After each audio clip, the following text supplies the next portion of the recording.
Hello, everybody. Welcome to my weird and wonderful world. And as you see, this is my 666th video. So I decided to talk about the occult, superstition, and somewhat of what I believe in. And that, as you'll see, I'm going to try not to ramble, and I don't know how long this video is going to be. It's going to be as long as it needs to be to get through all of what I want to talk about. I have some points here and there, and it's a not a big episode, but you'll see what I mean. Now, when it comes to and I want to just stress that there's no disrespect to anybody. This is all just my opinion and the way I see it. So I'm not speaking for anybody else. In fact, I want to just bring up the when it comes to the American Constitution and the Canadian Constitution, specific like the our charter rights.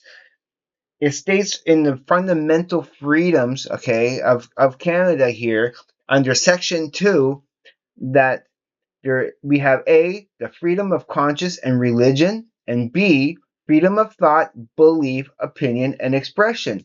So, and I will defend that, whatever you want to believe in, whether it's religion or even Satanism, it's your right to do so. And nobody can tell you otherwise. And you should, and yeah. So I just wanted to point that out that I have nothing against anybody. And and in the course of doing this episode, I want to explain to you why I love people and why I think people are precious. I have many points to bring on this.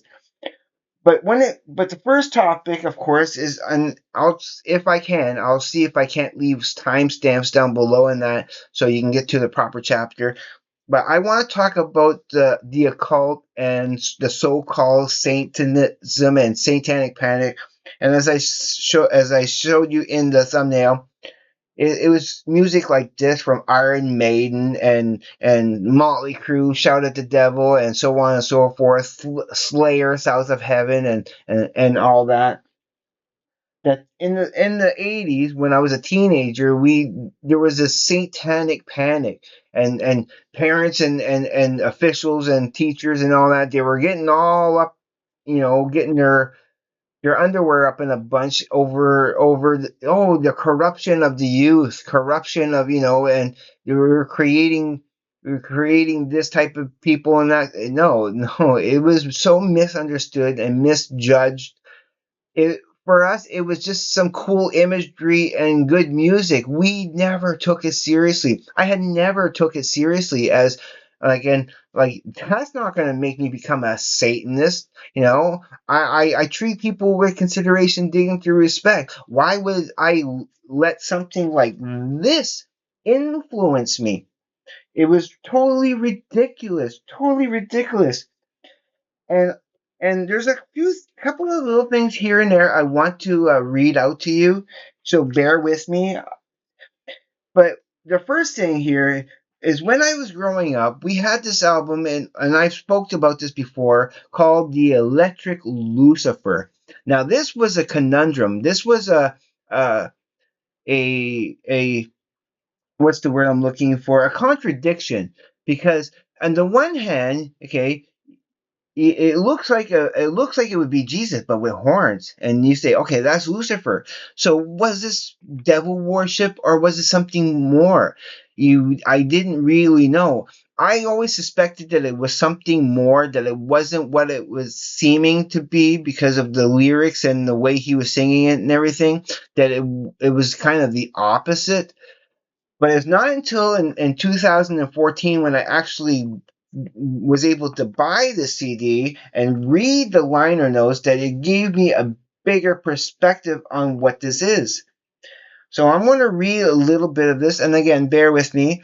This will probably bring some of this more into focus of how, because I sort of agree somewhat to these words. And this is written by Bruce Hack in 1970. So he starts off, here are some thoughts as they connect now. Lucifer is a love angel. I suppose he could be made into a saint. Oh, what a painful fall. The cherubs all over said, no, it can't happen. Banishment of a leader who dared to what? And then in fine print it says, colonism and clone duplicating clowns. So aside to Lucifer, Lucifer, I read that after the war, you and your angels were sent out of heaven to earth. Most of us like it here, but we don't believe in war. Our newborn are beginning to understand mistakes of the old ones. Maybe the angel people will all unite. The key is power love. And power love, incidentally, this is in Bruce Hack's words, okay? Incidentally, power love is a word I coined. I like the word coined, he says. And so the first part here just talks about the technical aspect of making the album. But at the end here, he goes on to saying, the electric Lucifer says things that which have always been around.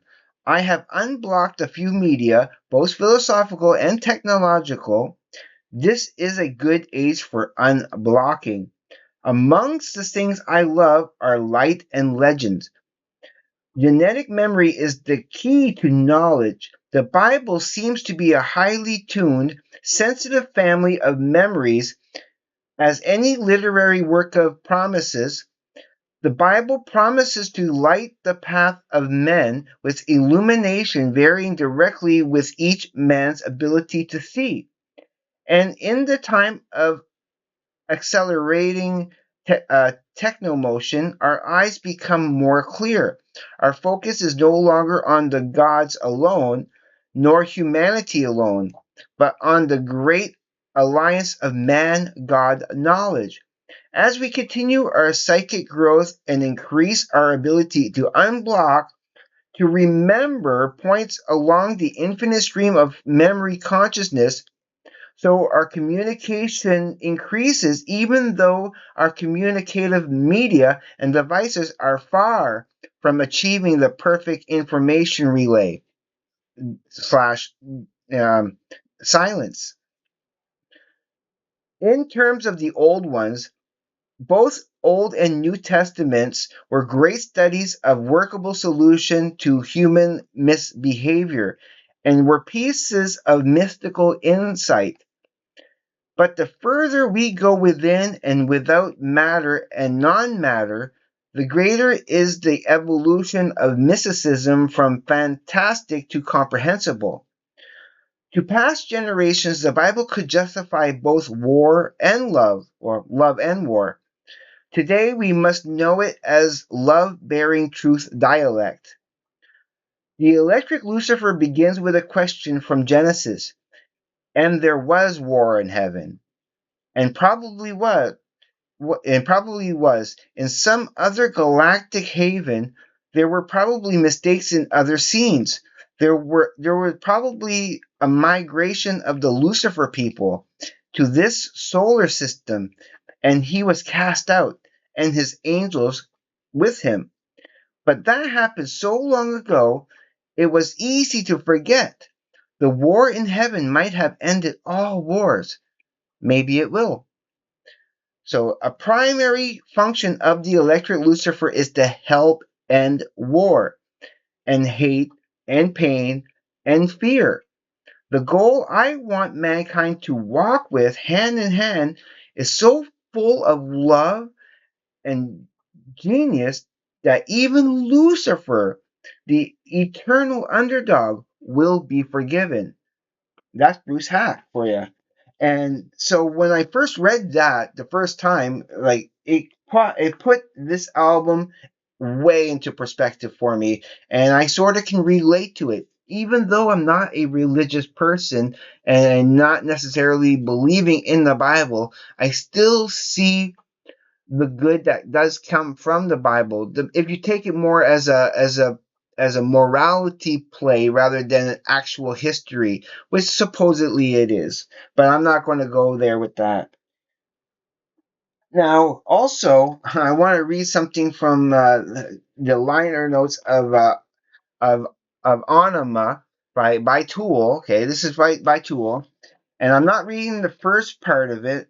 I'm just going to read to where it starts off with close.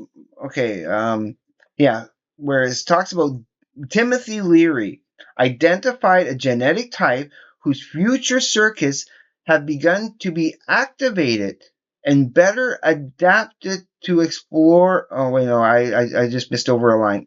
Okay, I'll read that from the beginning again. Timothy Leary identified genetic types whose future circuits have been activated and coined them. There's that word again, coined. Futants.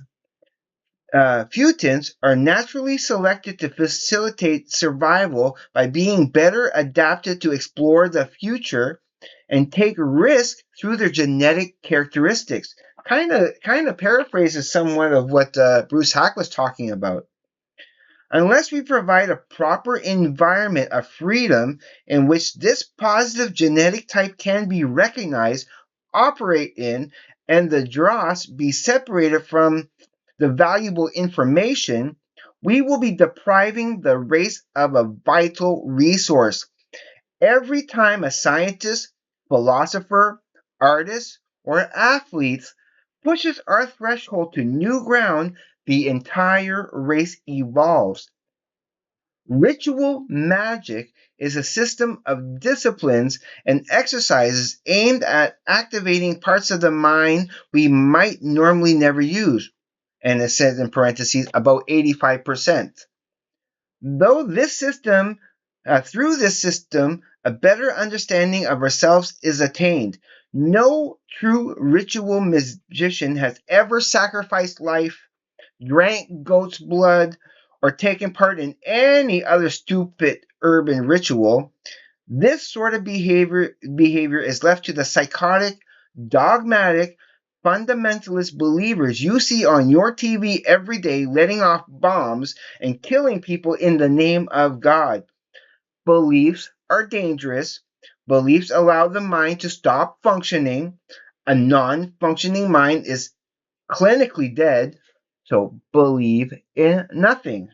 And again, I take those words, pretty to heart.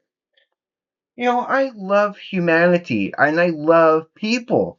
And I was reading, no, actually, I was watching something from Neil deGrasse Tyson just the other day on his Star Talk, where he was talking about the probabilities and stuff.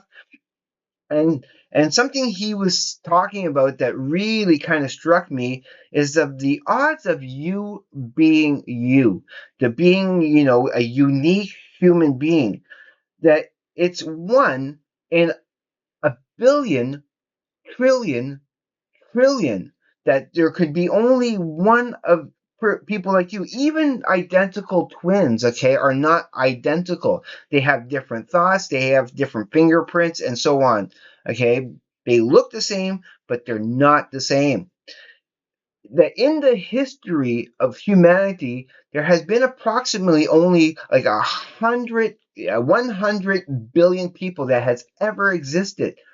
So what are the chances of somebody exactly like you, another you existing on this, like the chances of your genetic code showing up again in humanity is never.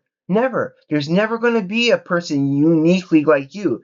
Even in creating a life, in procreation, okay, the amount of sperm that comes from an ejaculate is about what like it basically the odds is 1 in 200 million of that sperm getting to the egg. So even in you being you, like the getting here and being born is pretty, it's pretty amazing that you are alive. Okay, the idea that, like, okay, how am I going to say that? How did he say that?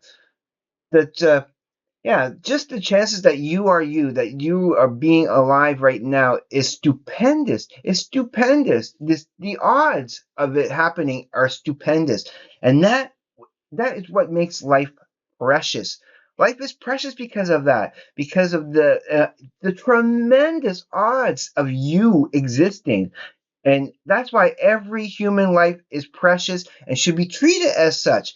We are valued, and we should be valued.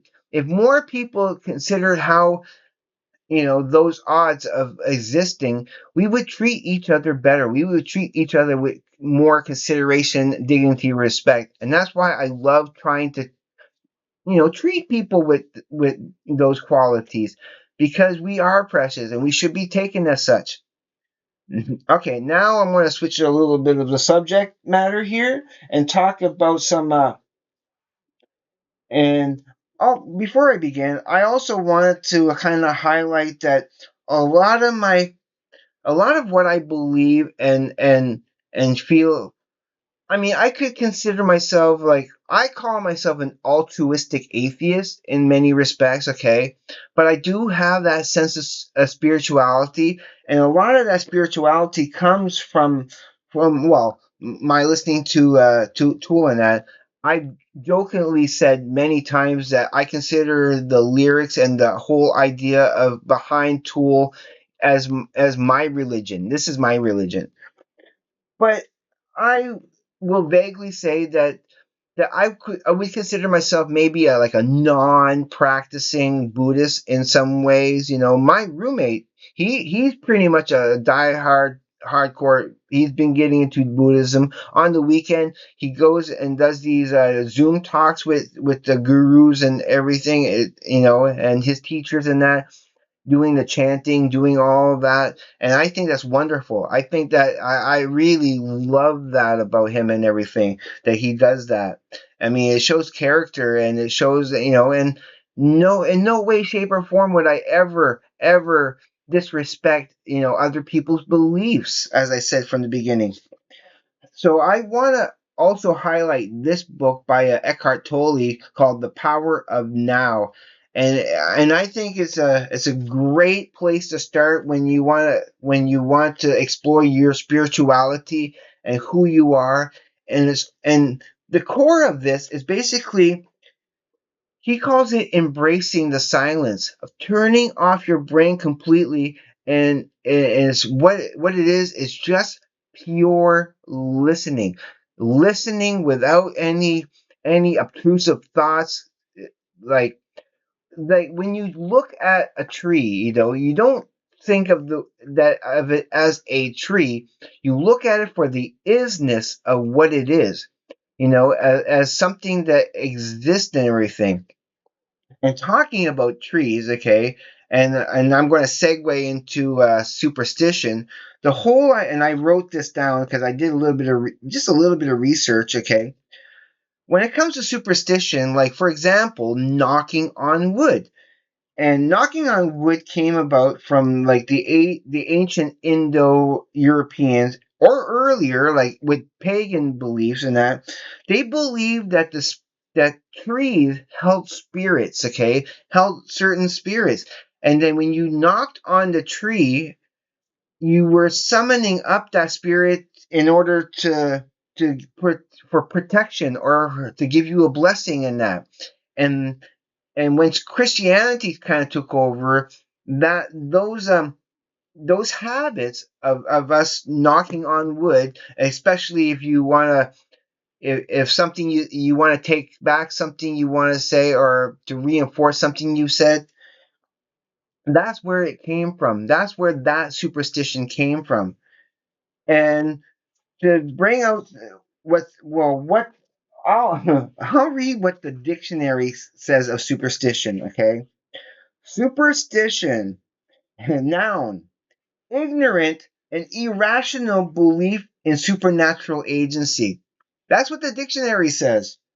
But it came from the word superstitio, which equals the fear of gods, plural. That is where the origin of superstition came from. And and now we have these so suffice it to say that I am not a superstitious person whatsoever. I don't believe in 13 being bad luck, of course. The fear of number 13 is that's what it's called. Triskaidekaphobia. Okay, that is what is supposed to, that's what is that's what the fear of. But I'll walk under a ladder. I'm not. If I break a mirror, I'm not going to think that I'm getting 7 years bad luck. In fact, I will leave you from the History Channel, the YouTube History Channel.